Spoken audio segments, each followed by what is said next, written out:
Salve, salve, nação rubro-negra! Está no ar a segunda edição do Mister Mengão, o seu telejornal com as notícias do mais querido do Brasil. Vamos conhecer 6 garotos do Flamengo na Copinha pra gente ficar de olho. Cruzeiro define nova proposta para comprar Fabrício Bruno. O bicho tá pegando. José Boto determina mais uma demissão importante no Flamengo. Flamengo dá chapéu no Sevilha da Espanha e se aproxima de atacante de 28 anos que joga no exterior. Essas e outras você confere agora. Fica comigo até o final, porque aqui você não vai perder nada do nosso Mengão queridão. Olá você, muito boa tarde. O Flamengo viaja nessa sexta-feira para Mogi das Cruzes, na região metropolitana de São Paulo, onde vai jogar a primeira fase da Copa São Paulo de Futebol Júnior. E a estreia no domingo é às 17 horas, horário de Brasília, contra o Cruzeiro da Paraíba. Muitos jogadores do time Sub-20 ficarão no Rio de Janeiro para disputar as 4 primeiras rodadas do Campeonato Carioca, porque o elenco principal vai estar na pré-temporada lá nos Estados Unidos. O GE listou 6 jogadores inscritos na Copinha para o torcedor rubro-negro ficar de olho. O primeiro é o goleiro de 18 anos, Caio Baroni, que é natural de Taubaté e participou da pré-temporada do time principal em 2024 e entrou nos minutos finais na vitória por 2-0 no amistoso contra o Philadelphia Union, nos Estados Unidos.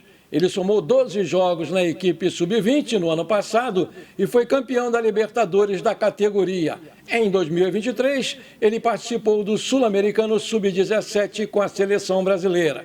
Chegou ao Flamengo em 2019, depois de defender o Santos. Em 2024, ele teve o seu contrato renovado até o final de 2027. O primeiro vínculo profissional tinha multa para times de fora do país, avaliada em 50 milhões de euros, 316 milhões de reais na cotação atual.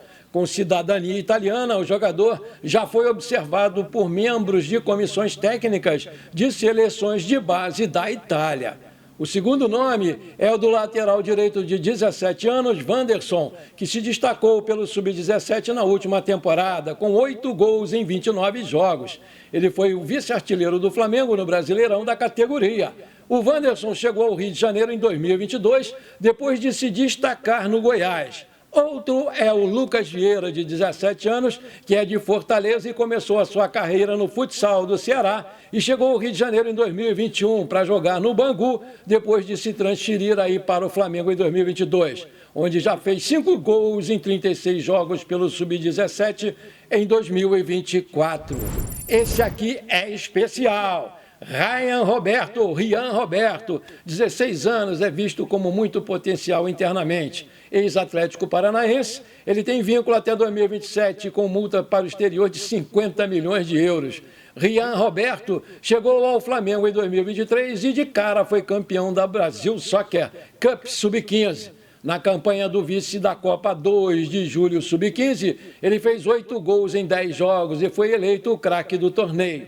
Em 2024, também se destacou na conquista da Adidas Cup no Ninho do Urubu. Além disso, também em 2023, o garoto foi convocado pela primeira vez para a seleção brasileira de base. No ano passado, ele sofreu uma entorse no ligamento colateral medial do joelho e ficou fora por alguns jogos, mas voltou a jogar na Adidas Cup em dezembro e se destacou com 5 gols e 2 assistências em 5 partidas. O atacante marcou o gol contra o Arsenal na final, que foi vencida pelo time inglês por 3-1.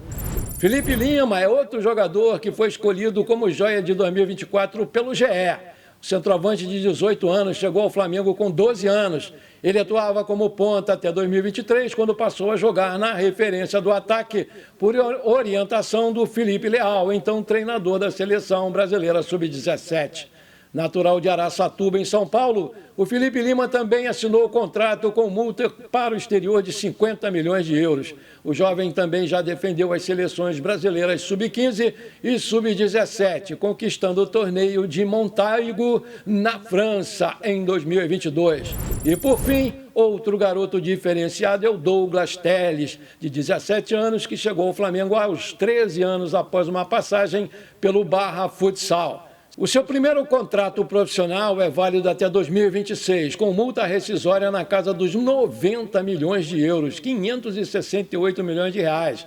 No ano passado, o Douglas Telles somou 17 gols em 31 jogos pelo time sub-17. Vale destacar que, de acordo com o jornalista Vene Casagrande, o volante de apenas 17 anos, Pablo Lúcio, destaque do sub-17, jogadoraço, com convocações para a seleção sub-20, não vai fazer parte do elenco da Copinha e vai ficar à disposição do elenco profissional. Pelo menos era esse o planejamento antes da posse da nova diretoria. Ele está de sobreaviso para jogar o início do Carioca pelo profissional ou até mesmo fazer parte da pré-temporada com o elenco principal lá nos Estados Unidos. Portanto, meus amigos e minhas amigas, vamos ficar de olho nessas joias e torcer para que eles tragam o pentacampeonato da Copinha a São Paulo. Não é apenas o elenco que vai sofrer modificações para o decorrer da temporada, porque, conforme informações do portal RTI Esportes, o José Boto tomou uma decisão drástica e já decretou uma demissão importante nos bastidores do Flamengo. Isso porque Márcio Tanuri, que chegou ao Mengão em 2002, quando atuava como estagiário, está de saída do clube. Para sua vaga vem o doutor José Luiz Runco, que volta depois de 9 anos afastado do clube. Vale destacar que o Dr. Runco esteve à frente do departamento médico do clube por 34 anos, no período de 1981 a 2015. Nessa última temporada, o clube sofreu com consecutivas lesões graves, o que fragilizou a atual equipe médica. Dessa forma, a intenção é que a mudança ocorra para que aconteça uma evolução interna com impacto direto no campo. O BAP vem cumprindo a promessa da eleição de profissionalizar o clube. A Globo adquiriu os direitos de transmissão de mais um campeonato para a temporada 2025. Nessa quinta-feira, a emissora anunciou a exibição da FC Sirius, torneio amistoso disputado em janeiro nos Estados Unidos, que vai ter as presenças de São Paulo, Flamengo, Cruzeiro e Atlético Mineiro. A emissora vai transmitir a competição, que vai acontecer entre os dias 15 e 25 de janeiro no Sport TV e no Premier Futebol Clube. O acordo não exclusivo foi realizado com a Abrax, empresa responsável por negociar os direitos de transmissão do evento no Brasil. Além dos 4 brasileiros, o Orlando City também vai participar desse torneio. A FC Sirius surgiu como uma evolução da Florida Cup, ampliando o alcance e a competitividade do torneio. Desde a sua criação, tem atraído clubes renomados, proporcionando confrontos de alto nível e servindo como uma plataforma de preparação para as temporadas oficiais. As partidas vão ser realizadas na Flórida. O Flamengo joga a sua partida no dia 19 de janeiro contra o São Paulo, em Miami. Maravilha, se você está curtindo esse nosso programa, então não esquece, manda brasa agora no like para fortalecer o nosso canal, porque para cada like que você dá, o YouTube recomenda este programa para mais 4 pessoas. E aí a gente cresce o nosso canal mais rapidamente. E se você ainda não é inscrito, bora lá, me dá esse prazer. Aperta o botão inscrever-se, aperta o sininho ali e pronto. Simples assim, muito obrigado. O Cruzeiro ainda não desistiu da contratação do Fabrício Bruno para a temporada 2025. Nessa quinta-feira, a equipe mineira enviou uma proposta ao Flamengo para ter o zagueiro, mas o Mengão rejeitou por conta do baixo valor.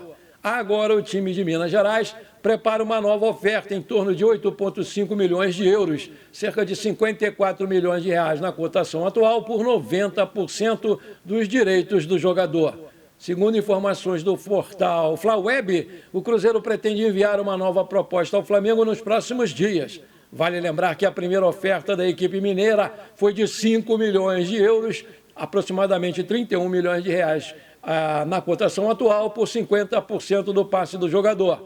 Mas o Flamengo não aceitou e pediu para o time mineiro aumentar esses valores. Apesar do aumento nos valores apresentados pelo Cruzeiro, o Flamengo já rejeitou propostas melhores pelo Fabrício Bruno. Isso porque o rubro-negro chegou a receber uma oferta grande do West Ham da Inglaterra em 2024, 13 milhões de euros fixos, mais 3 milhões de euros em bônus por metas, cerca de 100 milhões de reais no total pelo zagueiro. Desse modo, o Flamengo não tem pressa para negociar o seu jogador. Além disso, após receber a primeira proposta, o Flamengo conversou com o Fabrício Bruno, que admitiu o desejo de sair do Flamengo, visto que perdeu espaço no elenco. O zagueiro também já teve contato com o Fernando Diniz, que é o técnico do Cruzeiro, e o Pedro Lourenço, que é o dono da SAF da equipe mineira, e expressou toda a sua vontade de reforçar o clube mineiro em 2025. Ao mesmo tempo, é importante ressaltar que o Felipe Luiz aceitou vender o Fabrício Bruno. Isso porque, desde a chegada do treinador, o Léo Pereira e o Léo Ortiz se firmaram como a dupla titular na zaga do Flamengo. O zagueiro perdeu espaço, deixando de ser convocado para a seleção brasileira e passou a figurar no banco de reservas do Flamengo. Com a saída do Gabigol e a lesão do Pedro, a chegada de um jogador para a posição se tornou prioridade zero da nova diretoria do Flamengo no mercado da bola. E, dessa maneira, alguns nomes vêm sendo analisados buscando encontrar a peça ideal para dar um tiro certeiro. Entre os nomes cogitados para a posição de centroavante está o de Miguel Almiron, atualmente no Newcastle. O atacante vem sendo oferecido às equipes do futebol nacional e internacional e vem tendo seu nome analisado internamente na Gávea. Outro nome que vem sendo cogitado para a posição, aparecendo entre os favoritos, é o do Roberto Firmino, atualmente na Arábia Saudita. A possibilidade de voltar ao radar da seleção brasileira é a que pode convencer o atacante a voltar para o Brasil e jogar no Flamengo. Entendendo a necessidade de buscar um jogador top para a posição de centroavante, diante da falta de opções que tem no seu elenco, a gestão rubro-negra acabou entrando na briga com o Sevilha da Espanha para buscar a contratação de Juninho. Aos 28 anos, atualmente o atacante joga no Qarabag, clube da Premier League do Azerbaijão, e vinha negociando a sua ida para o clube espanhol Sevilha. Mas o Flamengo se antecipou e atravessou a negociação buscando convencer o jogador a voltar para o Brasil e jogar aqui no Mengão. Conforme informações do portal Fanáticos Fla, o Flamengo fez uma proposta já de 5 milhões de euros, cerca de 31 milhões de reais na cotação atual, para ter o brasileiro no seu elenco. Apesar de entender que não vai ser uma negociação fácil, a diretoria está confiante em conseguir um acordo. O José Boto vem mantendo ativo e analisando as outras possibilidades, mas mantém o jogador como prioridade. Vale destacar que o Juninho é brasileiro, é um centroavante destro que mede 1,80 de altura, tem 28 anos, completados em novembro, também pode jogar de ponta esquerda ou ponta direita. Está no Qarabag desde julho de 2023, tem contrato por lá até 30 de junho de 2026 e o seu passe está avaliado em 2 milhões de euros. O Juninho começou a sua carreira profissional no Atlético Paranaense na temporada 2020. Logo depois, o atleta constantemente se transferiu para outros clubes por empréstimo, mas depois ficou em definitivo no Chaves de Portugal. Por conta das boas atuações na equipe portuguesa, o atacante acertou o contrato com o Qarabag em 2023. O Juninho tem se destacado no futebol do Azerbaijão nas 2 últimas temporadas. Na última, ele disputou 55 jogos e fez 31 gols. Já nesse período, o atacante tem 11 gols em 25 partidas, ou seja, uma média próxima de 1 gol a cada 2 jogos realizados. O Juninho é um atacante que joga centralizado, assim como o Pedro, e pode perfeitamente substituir o Gabigol, que deixou o Flamengo para jogar no Cruzeiro e atuar durante a recuperação do camisa 9, que tem a sua volta aos gramados prevista para o começo de maio. Vale ressaltar que o Juninho também está na mira do Sevilha da Espanha, que já fez uma oferta, mas foi inferior àquela que o Flamengo fez. Vamos esperar para ver o que vai acontecer. Bom, por enquanto foi isso. Eu espero que você tenha gostado do nosso programa. Muito obrigado de coração por você ter ficado comigo até aqui. Um forte abraço, bora ser feliz. Pra cima deles, Mengão!